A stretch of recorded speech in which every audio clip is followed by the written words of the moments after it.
of fruit and caused a bit of pressure as well, not just with the tries. Yeah, I mean, obviously Salford scored first, and their try was a bit of a kind of hooker special, really, kind of getting over from dummy half. But yeah, in terms of the 18 points that Leeds scored in the first half, they came without Salford touching the ball. So there was a good break from Watkins, who kind of showed that he's getting back to where he should be in terms of his step inside, and then Walker was in support. And then Salford made an error from the kickoff by kicking out on the full. Leeds back on pressure, and then obviously Merrin sent Cuthbert through. I might be getting those two tries the wrong way around, but they were the first two anyway.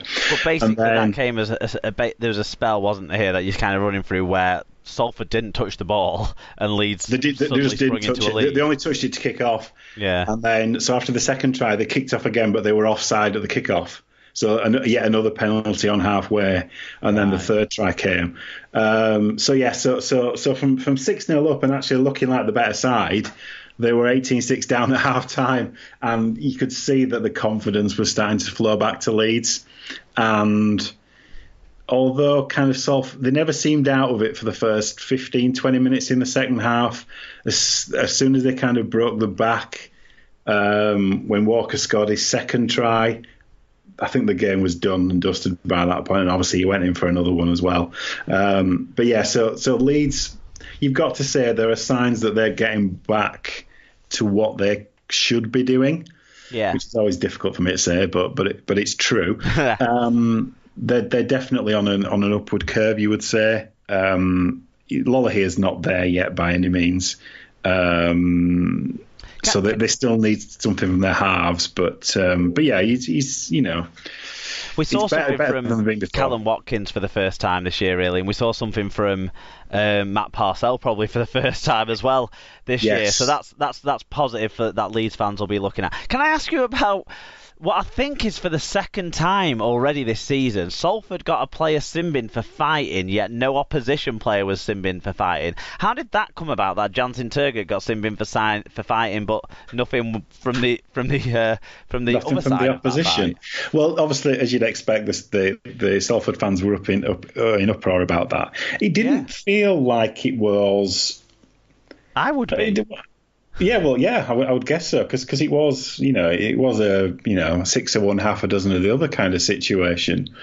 So I can't, it was at the other end of the pitch, so I couldn't see in detail who'd thrown what. But yeah, I mean, to me, it doesn't,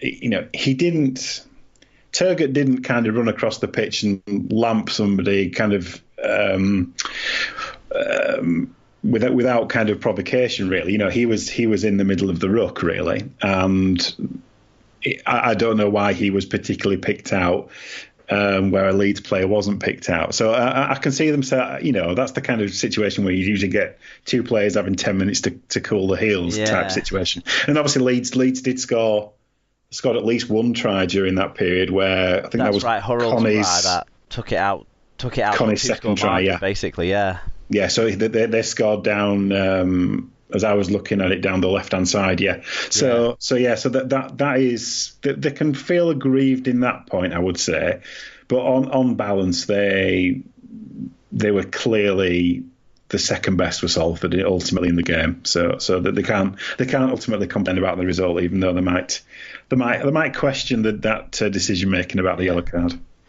So obviously Jack Walker was the star man, it seemed. Yeah. So as your highlight moment then, I mean, Leeds got some nice tries. Which one stood out for you as maybe the pick of the bunch and the most sparkling of those highlight moments? My favourite was probably the Watkins to Walker break.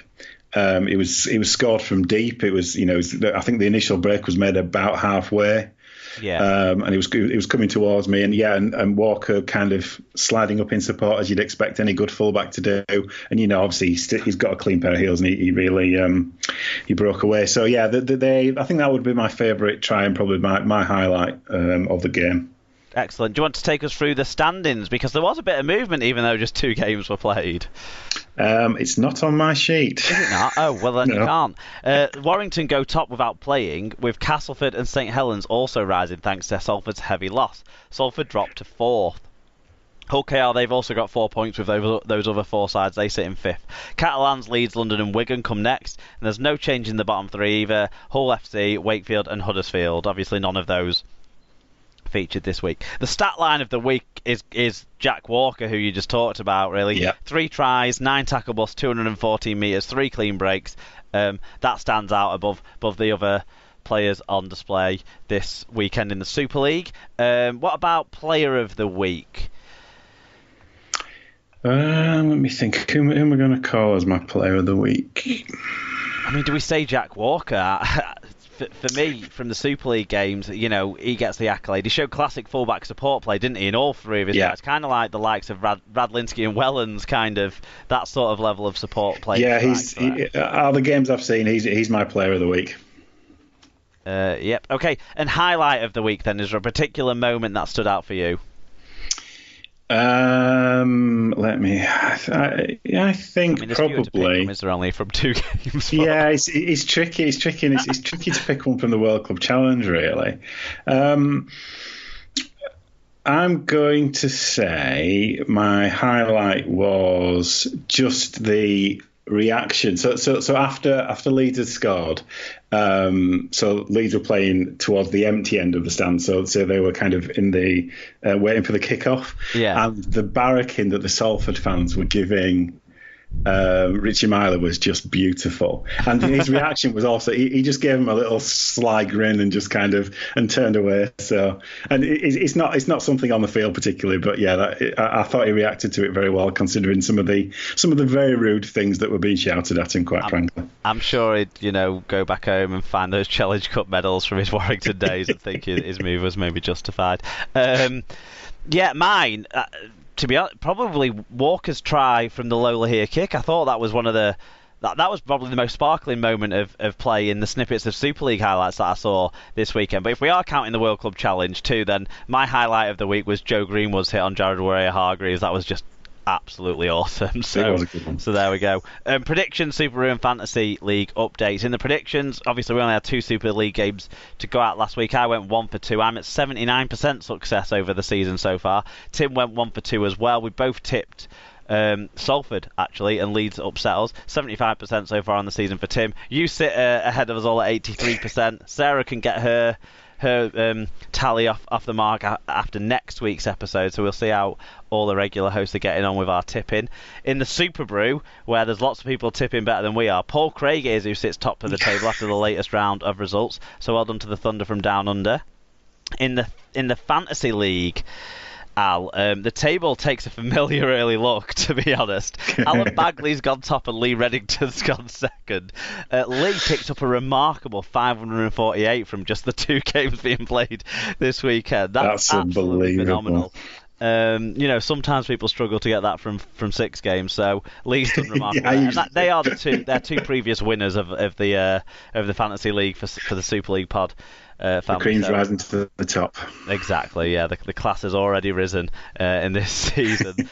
There you go. So everyone, don't forget. Obviously, there's loads of good fan reviews in this week, and the Tom versus Paige battle continues. So make sure you get your fan reviews on the Google form for next week's games. When we get through those, we're now going to move on to other results from around the world of rugby league.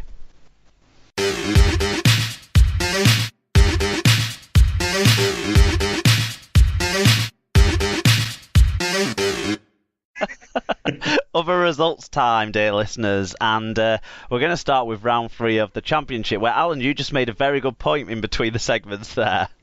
Yeah, just to say that we've got plenty of fan reviews in, which is great, and it just shows that people are watching these games when they're streamed. I think it's a sign that obviously on a Friday night when they haven't got any Super League to watch, they were happy to tune in to the Olympic Legacy Park. Yes. So in that game, it finished Sheffield 24, Bradford 10. I'm sure you're going to have a bit to say as well as a Bradford fan, and we will let you have that to say. But let's run through the fan views first, starting with Dr. Hideous, who said, first half was even, with Sheffield errors cancelling out the penalties they were given. 5 minutes into the second half, James Green was sent off. The Bulls reacted well, but 12 men tired quicker than 13, obviously. Eventually, they broke, and Sheffield pulled comfortably ahead. A yellow card for Lilly with 5 minutes to go had Bradford down to 11 men, and Sheffield's final try was in inevitable. Bradford's discipline was awful throughout. Yeah, we'll get to that. Carsten says, Sheffield with a good start, but Bradford got the points. Ethan Ryan with a monster first half. Second half was a festival of errors and penalties. Red card for Green was the right decision by the ref. Also, the yellow for Lilly was correct, but the young referee had a stinker for the rest of this game. Sheffield were the better team after the send-off, and the result mirrored the match. Owen Sleep-Deprived Hughes said, enjoyed that despite having a child screaming at me for most of the way through. Is it really that hard to sleep when it's the only one of three things you can do? Anyway, yes, enjoyed that. Not sure what Sheffield will do for a ground if promoted, but suspect this great start to the season may slow down soon. But I hope not. Go Eagles. Yeah, let's not count any chickens yet. Young response here from Ezra Hughes. Any chickens. I'm sick of fucking chickens, if we're honest, Alan. So Ezra's got in touch. Obviously, there's obviously a fourth thing that you can do, which is tweet, which is basically just screaming, "Go Eagles!" Only messing dad, not really asleep, blah, etc. Yeah, so obviously that was Owen's depiction of what young Ezra was doing throughout of the game. John Hamilton said, lots of early pressure from the Eagles that wasn't converted into points, and the Bulls executed their few chances well. Deserved red card was the game changer, and eventually Sheffield got on top by a decent margin. Jordan Lilly provided a spark for Bradford. Is he still on loan? Yeah. But he let his frustrations get the better of him with his yellow for dissent. Thackeray, Blackmore and Farrell were standouts for the Steel City. Yep.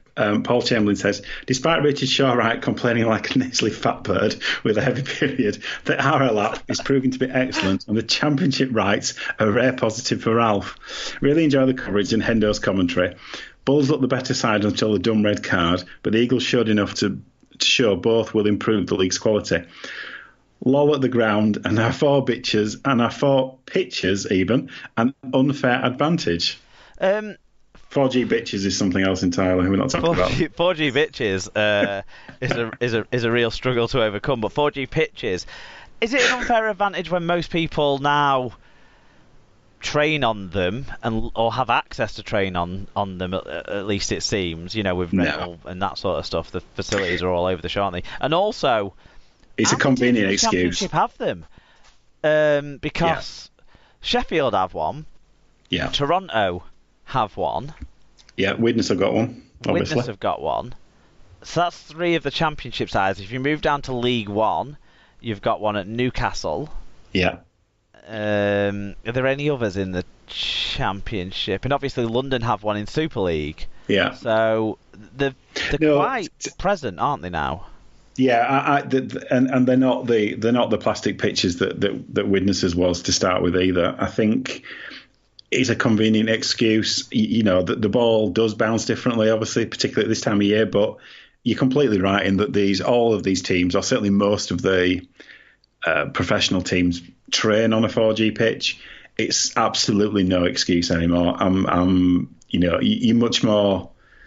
It's much more dangerous to be playing on a muddy, wet, uncertain ground kind of pitch at this time of year. So to me, it's a complete.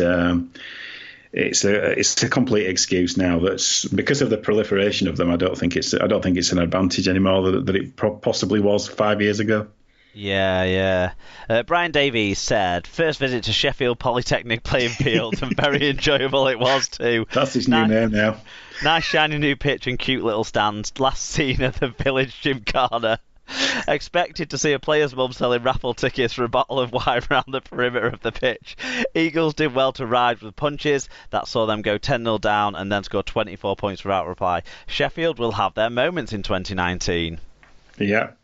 And Tim G finally says, Bradford's kit is lovely. Stupid red card decided the game. Sheffield need to put another 50p in the meter to up their floodlight power. All the gloom of a horror film. Indeed.